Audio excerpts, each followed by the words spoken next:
he closes in now. They're almost locked on opposite sides of the track. And now Mark has reversed it by 0.2 of a second. The stadium roof has just gone up 20 feet. Mark Colbourne, who broke his back in a paragliding fall when his ring collapsed and he fell 40 feet. That was in May 2009.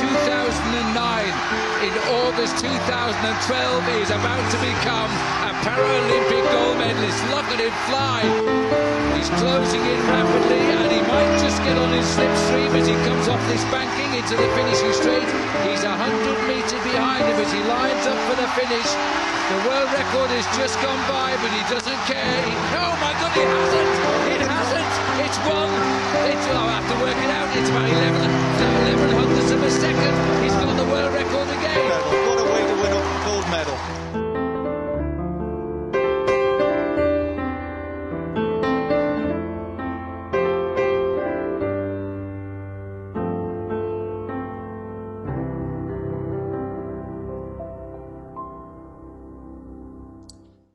Welcome along, guys. Super excited today to be interviewing Mark Colbourne MBE, Paralympic gold medalist, two-time world record holder, international speaker, a very successful, very inspiring man.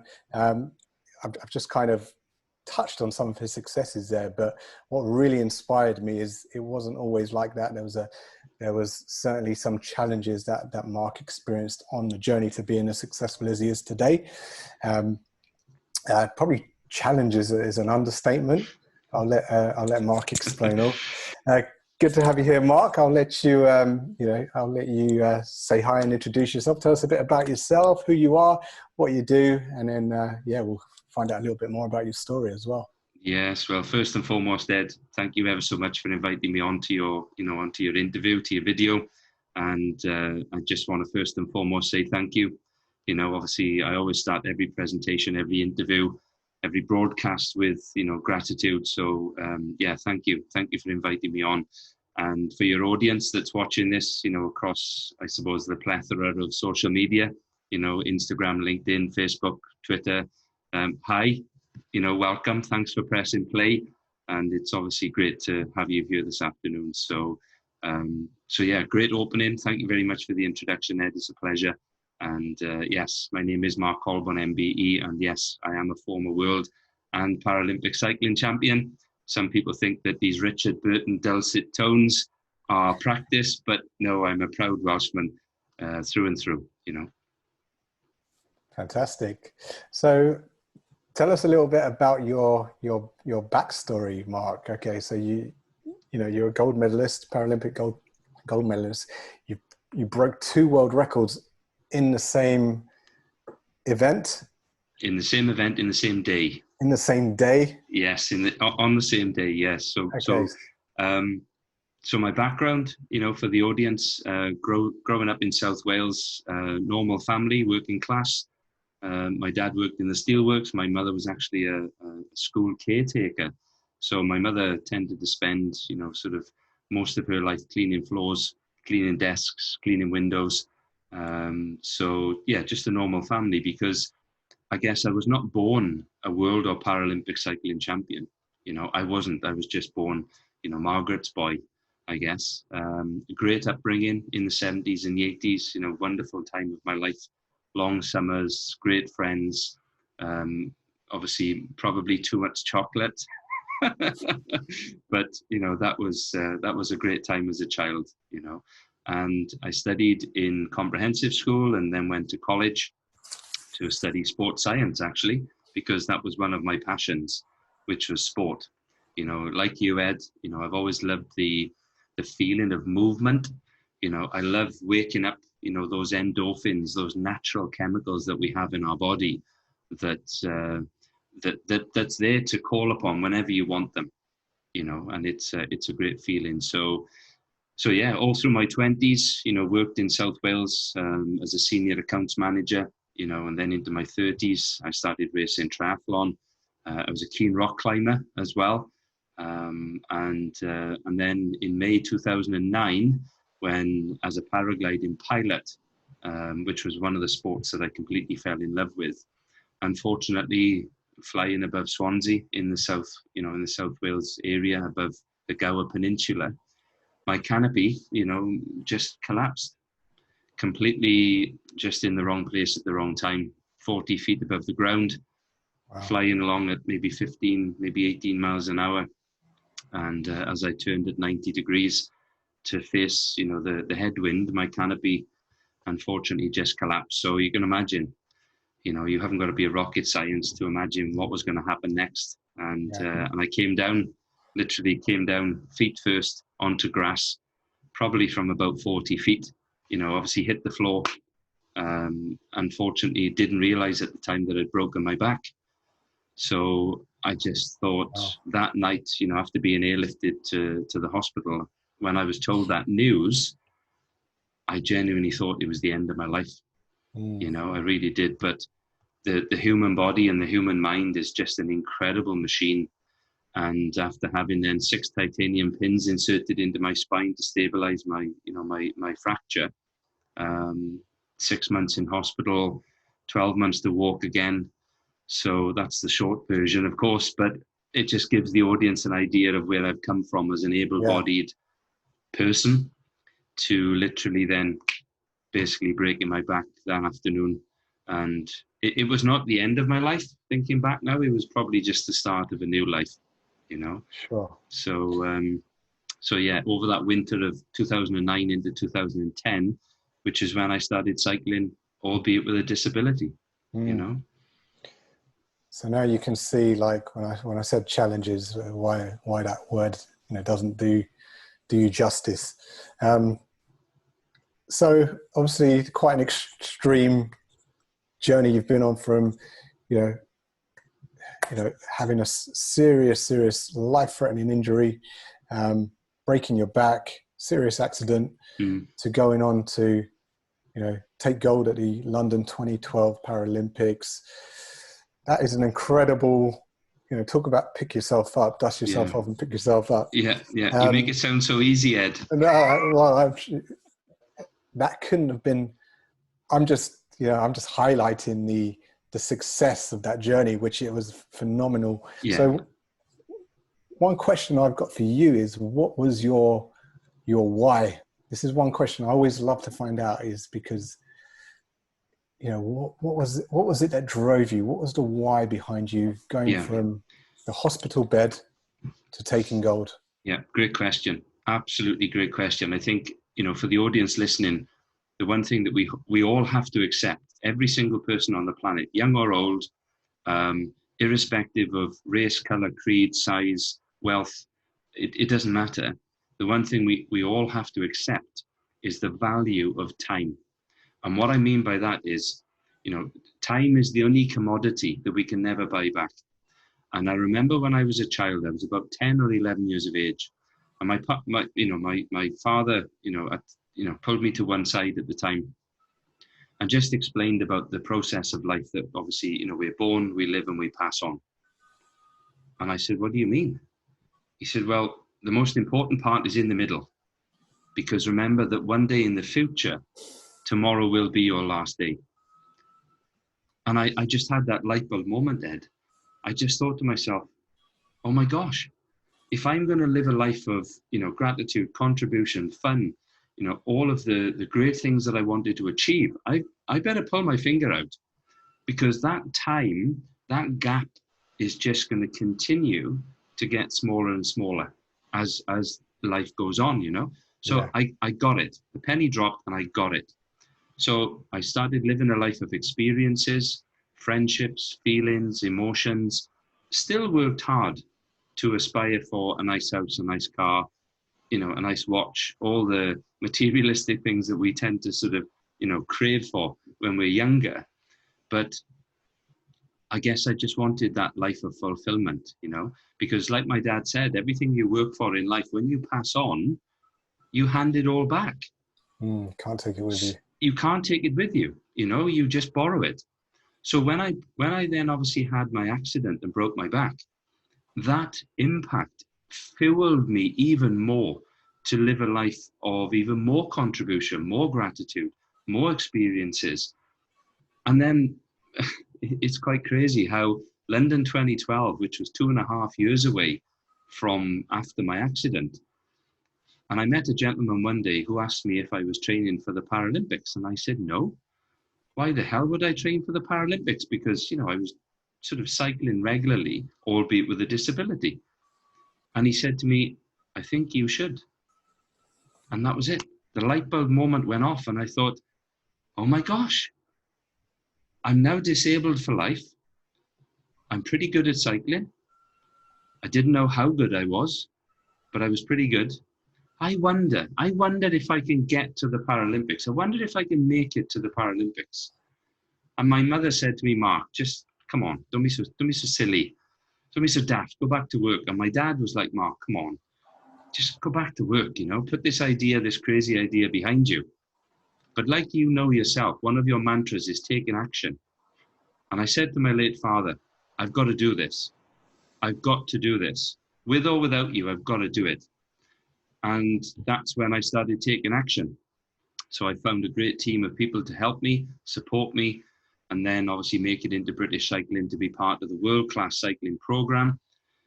To be elevated to the elite that was the start of my childhood dream. You know, it really, really was. So that then led us on to, you know, myself winning the World Championships on the track in Los Angeles. And then obviously that 7-month run up, you know, to London 2012, when I guess the whole world was watching. You know, the whole world was watching. You know, we had a great summer of sport. You know, where we had Wimbledon. We had a Wimbledon winner that year. We had a Tour de France winner with Sir Bradley Wiggins, and then it was on to the Olympics, which, in my opinion, Ed, was a great warm up for the Paralympics. Mm. Indeed, yeah, absolutely. And I love what you said about elevating yourself to elite, because to become an elite, to become champion, and what your parents said as well, that, you know, when your parents think you're absolutely bonkers, yeah, and crazy, and everyone else thinks you're crazy, you're onto a winner. You know you're heading in the right direction, because becoming elite is something that most normal people are never going to get to that level. Most very people true. are never going to be a champion. And what tends to happen is people don't have belief. Okay, yeah. that's the first pillar of foundation of doubt, apprehension, fear, uncertainty, all these feelings we get as human beings. But it's only when you have belief in yourself, like you did. Okay, you've come from a childhood where you were quite quiet, you didn't do much sport, but you looked up to, you know, elite people in the wrestling fraternity, for instance. And you must have thought, do you know what? These guys have obviously developed this incredible physique. If it's been done before, then surely it can be done again, you know? Yes. And that's what I felt. I felt belief in myself, belief in the process, belief in the organization that was British Cycling, you know? And then I had to have belief in myself being part of the process. Yeah. Question to ask, if them, why not me? Exactly. And that's where the magic happens. To go from good to great, okay? To go from good to great is not complicated, okay? There is almost no risk. There is almost no risk of failure, because if you don't try, you've already failed. Okay, and as Michael Jordan, you know, once said, an incredible great quote by Michael Jordan, the basketball legend, that he can accept failure because everyone fails at something, but what he cannot accept is not trying. Because if you don't try, you've already failed. Yeah. You know. So yeah, London 2012, you know, we're July 2020 now. It's almost 8 years next month, actually, to the euphoric feeling of that incredible summer of sport, you know. Yeah. Amazing. So, like, obviously we're both, you know, in the health and fitness, wellness space. How important is health, obviously, since that time, you know, more so, how important is health and fitness to you now, Mark? It's priority. You know, I'm now 50 years of age. I'm no spring chicken anymore. And I look to other people in life to try and inspire them, but at the same time help them to inspire themselves, because we now live a life of abundance. There's food on every corner. Okay, you literally walk into every petrol station, post office, convenience store. There's food literally on every corner. But my teachings are based upon, is that food good for you or not? You know, like the conversation we've had, it's almost like putting diesel in a petrol car. It doesn't work. Okay, and as a living organism, we need live enzymatic goodness, food that grew in the ground, food that fell off a tree. That's what works in harmony with our body. Okay, yeah. So for me now, I purposely, physically and emotionally try and eat the best food I can get my hands on. You know, I've walked into supermarkets in South Wales. I've walked around and walked out. And the security guards are looking at me thinking, hang on, he came in with nothing and he's leaving with nothing. What's all that about, you know? Because I've genuinely not found food that is consumable for my health, if that makes sense, you know? And I take you back to London 2012. And I say this openly as an international speaker on stage, having presented all around the world on change, resilience, adversity, and health, is I won my gold medal in London. I broke those 2 world records in one day, not with great luck, but with great health. At the age of 42, you know, it was almost unheard of. You know, most people thought I was going to fail. You know, come on, Mark, you're 42. Really? You know, racing in the Olympics, come on.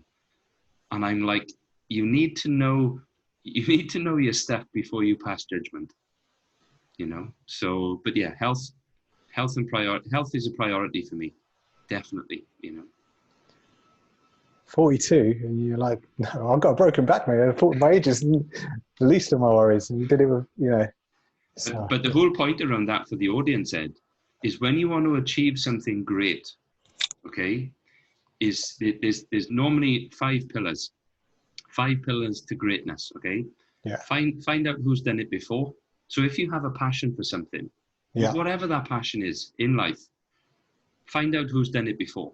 Find out how they did it. But also find out what compromise and sacrifice they had to put up with to achieve something great. Because sometimes people who achieve great things make it look easy, you know? And then, as I said, have belief in yourself, and then belief in yourself doing the process, you know, which is really important. So, you know, I trusted British Cycling because they'd formulated, you know, world and Paralympic champions before. So it had been done before. I just had to follow the process, you know, and focus on the process, not the outcome. Yeah. Because the outcome will naturally take care of itself. Yeah, yeah. You know? That's a big one as well, because I always say this to my clients as well, if you get too emotionally attached to the outcome, then you're distracting yourself from the process. And I've experienced in the past as well, when I kind of let something go and just forget about it, it's almost like it's attracted to me more naturally. You know, when you just let go and and just trust in the process, you just open that pathway. The road ahead just becomes a lot smoother, I found, anyway. 100%. So that certainly, that really resonates. Awesome. Another question, health and fitness. I've got a lot of busy professionals that follow me, a lot of entrepreneurs. How important would you say health and fitness is in the business world as a entrepreneur, as a business owner have on? It's priority. It's absolutely priority. Let's just cut to the chase here, okay? 80% of your optimum health is what you eat, okay? It's what you put in your mouth. It's what you digest, okay? I've never seen a racehorse. I've never seen $1 million racehorse eat junk food or drink alcohol, okay? I never have. Why should we feed our $1 trillion machine that kind of food? Okay, just get that one out of the way, okay? But I think at the same time, it's so important for people to move, okay? And I don't mind sharing this. When I retired in 2014, you know, after going to London, okay, and living out the childhood dream, okay, this was my childhood dream. This was worth every sacrifice, every compromise. No chocolate, no alcohol for 3 years. Okay, living away from my family, cycling, up to 100 miles every day with only half my legs working, living away from home. Was it worth it? Absolutely. So my point is this, to any C-suite executive, to any leader that's watching this recording, think about this. Is the journey to the top easy? Hell no. Of course it's not easy. Is it possible? Absolutely. Okay. So diet, lifestyle, positivity, confidence, all of this rolled into the art, the lifestyle of well-being is so important. So movement is vital, because when I retired in 2014, for about maybe 18 months to 2 years, I hardly cycled. I hardly went to the gym. Okay. And I was actually out of shape. I mean, in 2016, I was about 8 or 9 kilos heavier than what I am now. I didn't like it, but it crept up on me. Okay, it crept up on me until it was almost then too late. So then I changed my lifestyle. I stopped drinking alcohol. I purposely stopped, eating high calorific food. Okay, even though I do enjoy a nice Indian or maybe a Chinese, maybe once a month. Okay, I don't eat pizza anymore. I've literally stopped eating bread because of the impact it has on my digestive system. But movement is vital. Think of movement as another form of medicine. Think about it, because our body, our machine was made to move. It was designed and made to move. It was never designed and made to sit down on a chair for 15 hours a day. Yeah. And just waste away, because the more training you give your body, the stronger you become, the better you sleep, the quicker you can think, So exercise, diet, lifestyle is paramount, because you said this yourself. We only have one life. We have one body, and we should, take care of it, Think of yourself as a Bugatti Veyron, literally a $5 million machine, that needs, that needs taking care of. And then now and again, put your foot flat to the floor, push the body to the boundaries, because it'll reward you, Absolutely. it'll reward you. So, yeah. Fantastic. Movement. Yeah, well, you hit the nail on the head there with movement. Movement is key. And I guess from someone who had to learn to walk again, you can appreciate that more than most. Yeah.